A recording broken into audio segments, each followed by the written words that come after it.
feel like I don't even need to talk after that introduction. It was really nice. Thank you, Ron. I was told Robert Sailing asked 9 other people in this organization to speak first, and they all turned him down. So, Robert, I'm just thrilled that I was in your top 10. The point I'm getting at is don't have too high of expectations today from your speaker. I could probably tell you about awards and honors and things that I got and try to impress you, but my 88-year-old mother would be the only person that would listen to that, so I won't bore you with that. My life has really been pretty boring, but I am flattered to be asked to speak at this impressive group. I'm no war hero. I haven't rescued people from burning buildings. I haven't cured any cancers.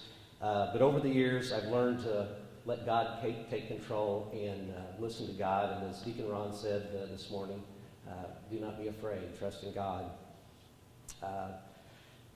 I'll embellish a little bit on my family. Ann and I have been married for 30 years. My daughter Andrea is 25. She went to OLG and Roncalli, University of Evansville, and then got her master's in education at Marian. And she is teaching now at St. Michael's and St. Gabriel, teaching math and science to 5th graders. Joe is 20 and he's in his 3rd year at Notre Dame. Right now he is in Mexico. He wanted to study abroad so that he could be fluent in Spanish. I'm very proud of him. He's in the Notre Dame choir. And our youngest, Adam, is a sophomore at Roncalli, runs cross country, he's in show choir, loves it there, and I'm getting more gray hair because I'm training a 3rd driver. So I'm sure you've all been through that. I like stories, so my chirp brothers know that there was always a story of the week, and Dean, you're going to recognize this, one of my chirp brothers here this morning, but you'll have to just listen as I go through it. But this story really parallels my life. It's called The Bike Ride.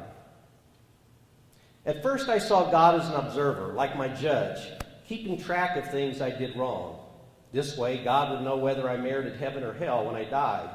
He was always out there, sort of like the president. I recognized his picture when I saw him, but I didn't really know him at all. But later on, when I got to know my God, it seemed as though life was rather like a bike ride, a tandem bike ride. And I noticed God was in the back helping me pedal. I don't know when it was that he suggested we change places, but life has not been the same since. Life with my higher power, my God, that is, making life much more exciting. When I had control, I knew the way. It was rather boring, but predictable. It was always the shortest distance between 2 places. But when he took the lead, he knew delightful cuts, up mountains and through rocky places and at breakneck speeds. It was all I could do to hang on. Even though it looked like madness, he kept saying, pedal, pedal. I worried and became anxious, asking, where are you taking me? He just laughed and didn't answer, and I find myself starting to trust. I soon forgot my boring life and entered into the adventure, and when I'd say I'm scared, he'd lean back and hold my hand. He took me to people with gifts that I needed, gifts of healing, acceptance, and joy. They gave me their gifts to take on our journey. That is, God's and mine journey. And we were off again. He said, give the gifts away. They're extra baggage, too much weight. So I did to the people we met, and I found that in giving, I received. And still our burden was light. I did not trust him at first in control of my life. I thought he'd wreck it, but he knew bike secrets. He knew how to make the bike bend, to take sharp corners, jump to clear places, and fly to short and scary passages. And I'm learning to shut up and pedal in the strangest places, and I'm beginning to enjoy the view and the cool breeze in my face with my delightful constant companion, my God. And when I'm sure I can't go anymore, he just smiles and says, pedal, pedal.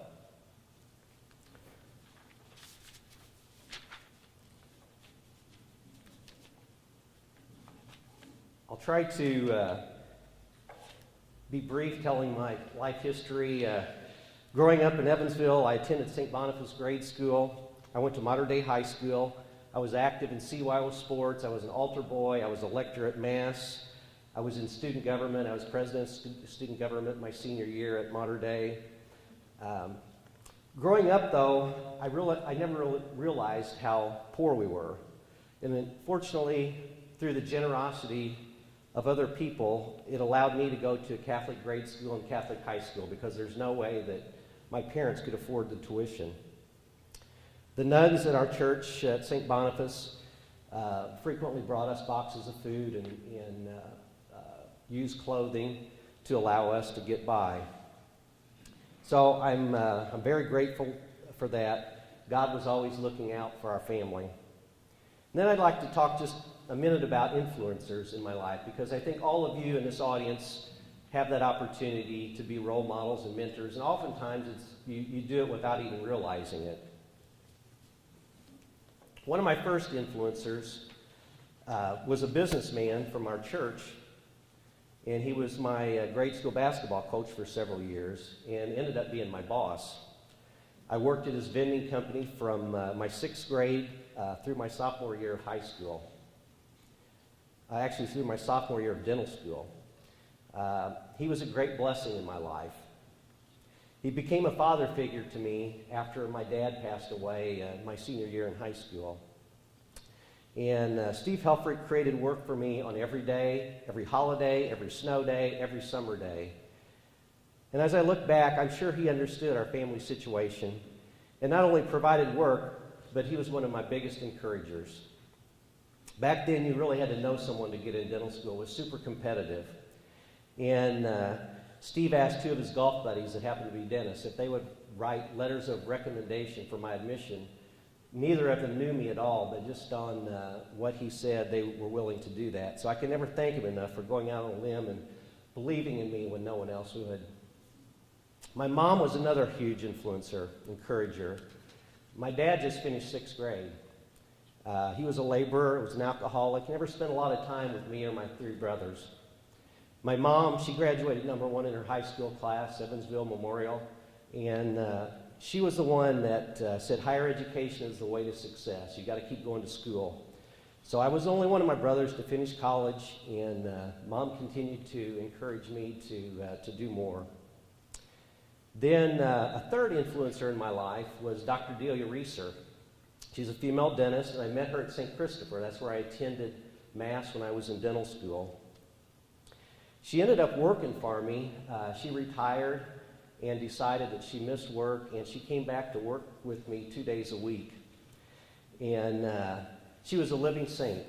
She taught me that being charitable and caring for others was far more important than making lots of money. After graduation from dental school, Ann and I moved to the South Side. She was working as a chemical engineer at Eli Lilly as I started my dental practice. We attended St. Barnabas, became very active there. We were there for 8 years during the time when Father Mack and Father Shire were there. At that time, Archbishop B. Klein announced there was a need for a new parish in Greenwood. And God steered my bike that direction. It's been exciting to help the church get started, then the school and expanding the school. I've chaired 4 capital campaigns, worked on many projects and committees. We started meeting in 1993, built the church itself in 1997, started the school in 2005, and added on to that school 2 times. We built the food pantry in 2013, just opened the Early Child Learning Center, and now the project that I'm taking on is putting a columbarium on the property. I've also been involved at Roncalli on the board of directors and other committees there. But it's mostly a career in dentistry that has allowed me opportunities to serve others. A lot of the organizations where I have leadership roles have been dental related. God has steered my bike in several interesting paths. Once I had a patient ask me if I could help get the dental clinic at Wheeler Mission up and running again. So I got some used equipment, donated supplies and instruments, and we now have volunteer dentists working at Wheeler Mission, and that clinic is up and going again. I work with an organization called Donated Dental Services. We provide free dental care for people that have handicaps or excessive medical expenses. I've been on the board of directors of Gennesaret Clinic that serves the inner city poor of Indianapolis and done fundraisers for that organization. I provide dental care through Partners in Johnson County, to help those that are needy in our county. And I founded the Indianapolis Dental Society Charitable Foundation that supports countless dental-related charities. Last year, co-chaired the Mission of Mercy Project, where 350 dentists across the state came to the state fairgrounds, and we provided roughly $1 million worth of dental service for the poor in the state. Another big bike adventure was 13 years ago. God steered me in a new direction, and I was introduced to Andy Baker, who's the founder of Remember the Children, and his organization serves the poor, homeless, and the orphans in Romania. He first brought children to my office that needed major surgery. He would bring them over, house them here, get their surgery done. It was something that they needed to have done. They wouldn't live unless they could get that done. And they have to get their dental, any potential infection cleaned up. So I helped him out a number of times. And he asked me, you need to go on a mission trip with me. I've never had a dentist go on my team. And it worked out. I had an associate join the practice, and I had a dental assistant at the time that had spent 2 summers in Romania. And, I kept getting encouraged, you got to go. And I always said, yeah, I will sometime, whenever I get around to it. And I can remember I had a minister, one of my patients was in the chair, and I was telling him all these coincidences and how things were falling into place. And he said, God's not calling you to go over and help those kids. He's smacking you on the back of the head. So I have a pea brain. I'm a slow learner. I've gone to Romania 10 times now. Actually, this weekend, we have some Romanians staying at our house, arriving today, and stay with us for a week, and they're here to do some fundraising. So God has steered me in many directions, even though I've resisted oftentimes. As I get older, I learn to trust and listen. Was also in Evansville one time at my father-in-law's church. They have a sister parish in Haiti, and they had built a school and a high school, church, pharmacy, medical clinic, and then they were saying, we really need to do a dental clinic now. Well, the good Lord powered my bike right into that. We went down and set up dental clinic, and I took instruments and supplies down, and it continues to be used now. And then I have a number of patients that go to St. Barnabas, and some of them are here today that have encouraged me over and over, we need a dentist to go on one of our mission trips to Ecuador. So once again, God directed our bike in that direction, and not once but twice. Just went on a recent trip this August, and Matt and Kim, a couple of the people on our team were here. So I'll flip through a few slides quickly, and then I'd like to finish with another very sharp story and my favorite prayer. So this is the community that we worked in, Duran, and it could be Haiti, it could be Romania. They all look the same, but there's people that have great needs, and we're all very blessed to have everything we have. Here's working in the dental clinic. Someone taking a bath. The people don't have running water. 50% have electricity. There's Kim. We're working on a patient with a flashlight. They get lots of rain, and their bamboo houses are all built on stilts to stay out of the water during the rainy season. There's a local meat shop, butcher shop. You can imagine it's out in the sun. Since people don't have refrigeration, they have to buy it on a daily basis. You can imagine the flies and bugs and everything that's around. This is my favorite picture, the diva dog in front of someone's house. Fish out in the sun, local fishermen selling this fish right on the street. It's just not Kansas, it's so different. There you can see all the water buckets. The truck goes around and fills these barrels, and that's what people use for cooking, drinking, bathing, brushing their teeth, everything. That was Michael Lubehusen was my dental assistant and a nurse this time. Here's some pork hanging out for sale. You can see the condition of the roads, and the people are always very grateful that there. I love this one. One morning, I wish I had my camera. I was out running with Michael, and there was a pickup truck that was leveled to the top with chickens just like this. No ice. No refrigeration, just going around selling chickens out of the back of their pickup truck.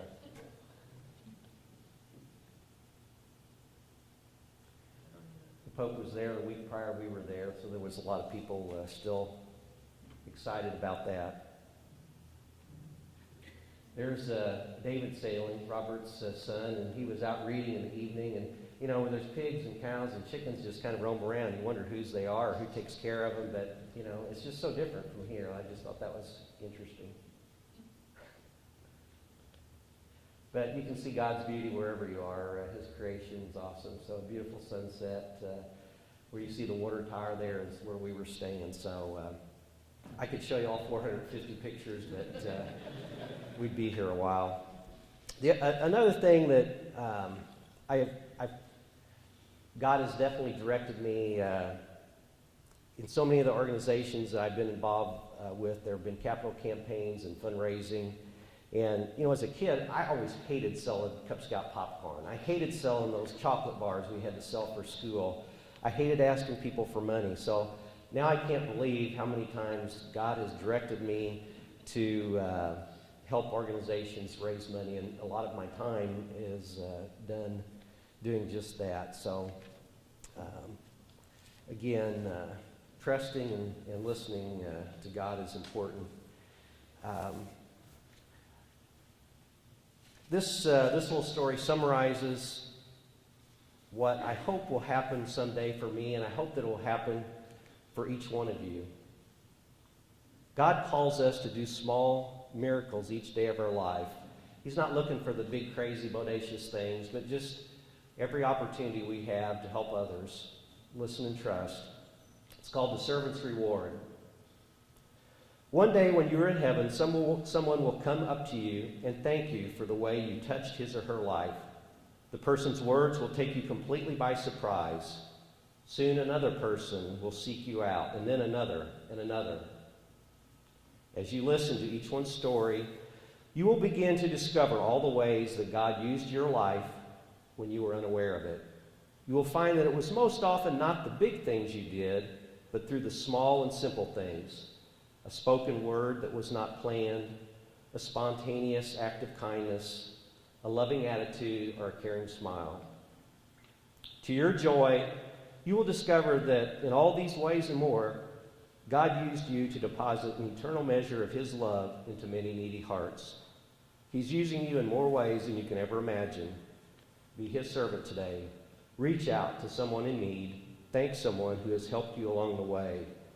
Touch someone's life in an unexpected way. So if you don't remember anything else about my talk today, just remember to listen and trust so that you can respond to God's call. I'd like to close with my favorite prayer, the prayer of St. Teresa of Avila. Christ has no body now on earth but yours, no hands but yours, no feet but yours. Yours are the eyes through which Christ's compassion is to look out to the world. Yours are the feet with which Christ is to go about doing good. Yours are the hands which with Christ is to bless people now. Thank you so much for your attention. God bless you. Have a great day.